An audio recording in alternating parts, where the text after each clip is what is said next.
ओम श्री गणेशाय नमः। ओम नमो भगवते वासुदेवाय।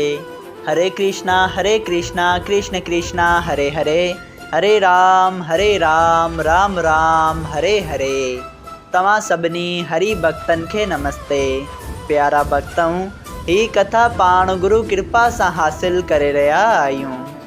श्री गणपति सरस्वती जो दरे ध्यान करियां थो मां भागवत महापुराण जो बयान, जंहिंमें व्यासदेव ऐं सुखदेव जी कयो आहे श्री कृष्ण लीला जो गुणगान। सभई चओ जय भागवत महापुराण।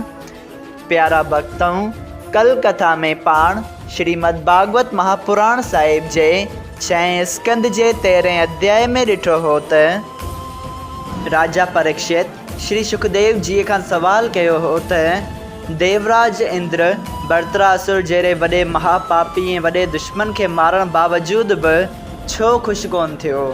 तॾहिं सुखदेव जी स्वामी ॿुधाइनि था त बर्तरासुर खे तोष्टा ब्राह्मण पैदा कयो हो, जंहिंजो मतिलबु इहो थियो त बर्तरासुर बि ब्राह्मण हो, जंहिंजी ब्रह्म हचा इंद्र जे पोयां इंद्र खे ॻेई वञण जो ख़्यालु करे पई हुई ऐं इंद्र वञी हिकिड़े कमल जे गुल में वञी लिकी वियो।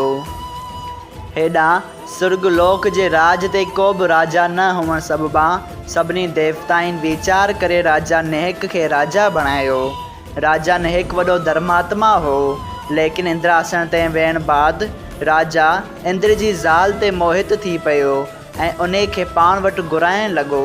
तॾहिं इंद्र जी ज़ाल पंहिंजो पतिव्रता स्त्रीअ जो धर्म बचाइण लाइ गुरु बृहस्पति खे वञी चयो त अहिड़ी तरह राजा नेक मूंखे घुराए रहियो आहे। तॾहिं गुरु तजवीज़ कयसि त तूं उन खे दिलासो ॾे, आऊं को उपाउ करियां थो। लेकिन अहिड़ी तरह हिकिड़े ॾींहुं दिलासा ॿुधंदे हुन चयो त तूं कॾहिं ईंदी आख़िरकार। तॾहिं देवराज इंद्र जी राणी चयो त सुर्गलोक जो राजा थियण ऐं मुंहिंजो स्वामी थियण लाइ तोखे 100 अश्वमेध ऐं राजसूय यज्ञ करणा पवंदा, तॾहिं आऊं तो वटि ईंदसि। इहा ॻाल्हि ॿुधी राजा नेक सभिनी रखेश्वरनि देवताउनि खे ज़बरदस्ती पाण सां साण करे डोली में चढ़ी हलंदो आयो।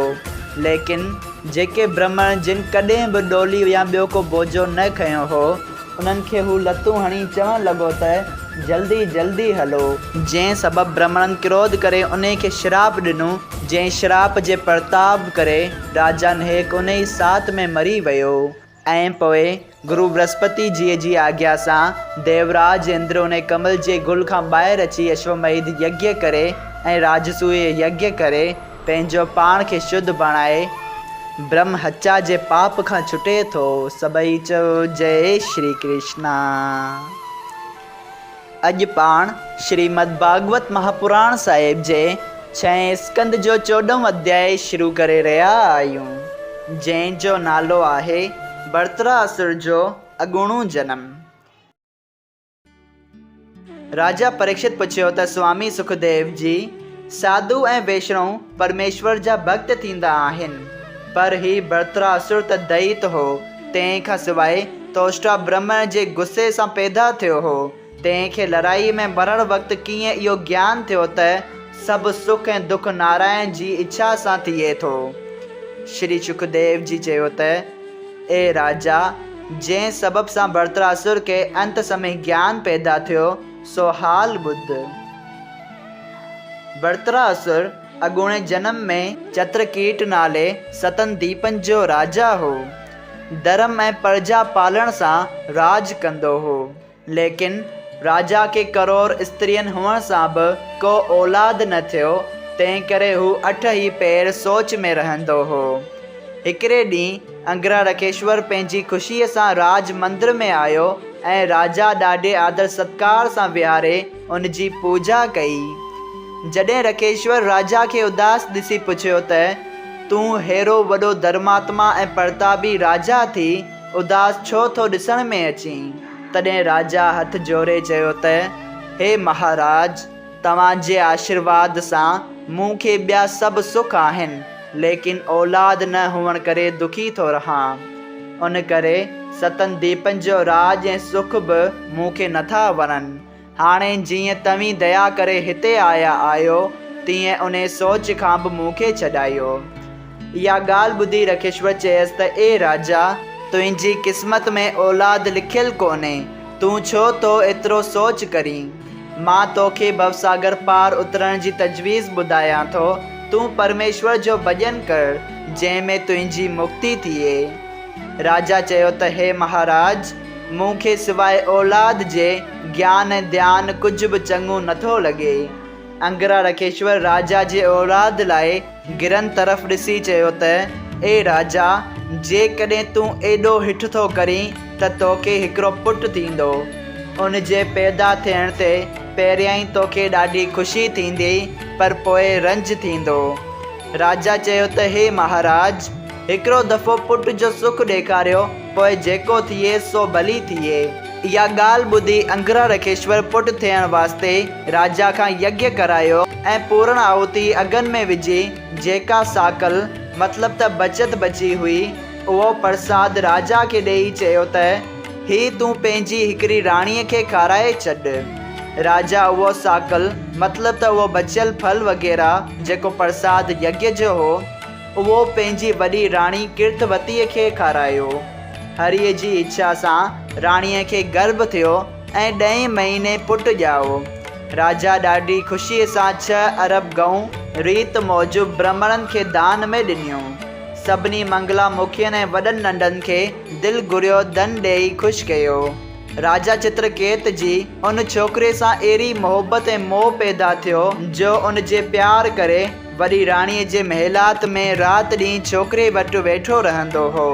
जॾहिं ॿियनि राणीअ ॾिठो त राजा पुट जे मोह में 8 ई पेर असांजी पहाज वटि वेठो रहे थो, मतिलब त भाभीअ वटि वेठो रहे थो ऐं असां ॾांहुं अखि खणी बि नथो निहारे, उन जे वस में रही असांखे पंहिंजी बानियुनि जहिड़ो बि नथो सम्झे, तॾहिं हसद विचां सभिनी राणियुनि पाण में सलाह कई त उन छोकिरे खे मारणु खपे, जेको ॼमंदे ई असांजे दुख जो कारण बणियो आहे।